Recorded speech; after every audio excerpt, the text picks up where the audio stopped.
জীবনের প্রথম চাকরির ইন্টারভিউ দেওয়া, সেই চাকরিটা হয়ে যাওয়া এবং এই প্রথম আমি হচ্ছে ফুল মাসের পেমেন্ট পেলাম। হ্যাঁ, এর আগে ৯ দিনের পেমেন্ট পেয়েছিলাম। সেই ৯ দিনের টাকা আমি আমার জন্য ৳১ ও খরচ করিনি। আমি ঘরের সবার জন্য মিষ্টি, ফল এমনি আরও অন্যান্যভাবে খরচ করা হয়েছে। আজকে ভাবলাম যে ফুল পেমেন্ট যেহেতু পেয়েছি, তো আজকে আমার হাসব্যান্ডকে একটা ট্রিট দেই। তো ওকে হচ্ছে ফোন করে নিয়ে আসছিলাম আমার অফিসে। ও হচ্ছে আমার সাথে একটা হচ্ছে রেস্টুরেন্টে বসে, নোয়াখালীতে, সেটা এনএফসি। তো সেখানে বসার পর আমরা কিছু খাবার অর্ডার দেই। তো এগুলো দেওয়ার পর ওয়েট করতেছিলাম। এর মাঝে আমাদের কোক দিয়ে যাওয়া হয় অ্যান্ড কেএফসি ক্রিসপি চিকেন দিয়ে যাওয়া হয়। তো ওগুলো আমরা খাচ্ছিলাম। এরপরই আমাদের মেইন ডিশ চলে আসলো, এই তো সেই ডিশ চাউমিন।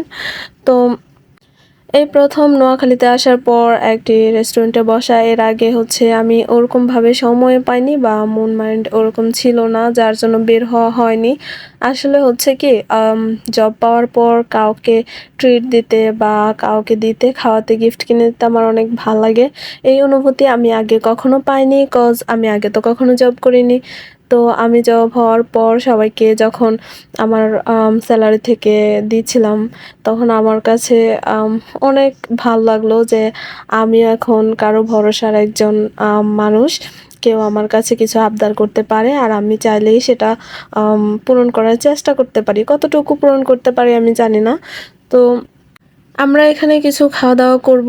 তারপর হচ্ছে আমাদের প্ল্যান আছে আমার জন্য কিছু কেনাকাটা করব আর আমার হাসব্যান্ডকে কিছু কিনে দিব। তো এখানে খাওয়া-দাওয়া শেষ করে নিচ্ছিলাম।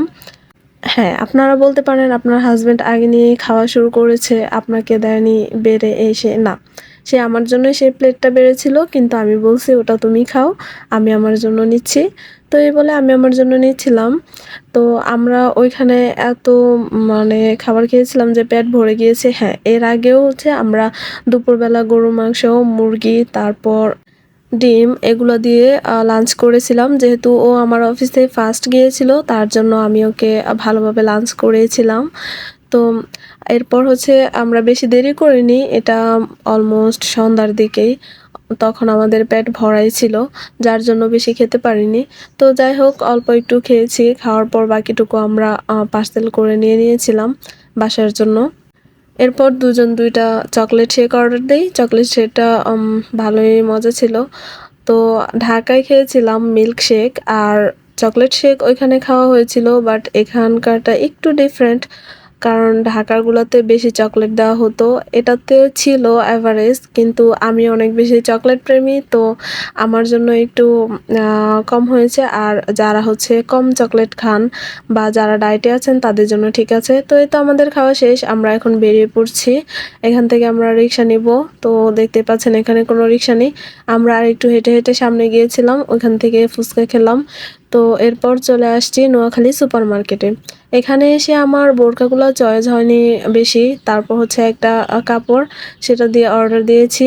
প্রচুর ঘেরের একটি বোরকা, দোকানদার বলল এটা ভালো হবে। আমারও খুবই ভালো লেগেছিল। তো এখান থেকে কেডস কিনেছি ২ জোড়া, সাদা আর কালো। আমার ইচ্ছে ছিল নুড কালারের একটা কেডস কিনবো। তো ওইখানে গিয়ে সাদা কালো ২টা আমার বেশি ভালো লেগেছে। নুড কালারটা কিনবো তার সামনের মাসে, এখন আর কিনবো না।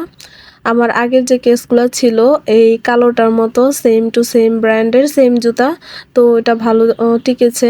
তো এর জন্য আবার এই জুতা জোড়ায় আমি কিনেছি। আমার সাইজ ৩৬ পায়ের। তো আপনারা চাইলে আমাকে জুতা গিফট করতে পারেন, পার্সেল করে পাঠিয়ে দিবেন। তো আজকের ভিডিও এই পর্যন্তই। সবাই ভালো থাকবেন, টাটা।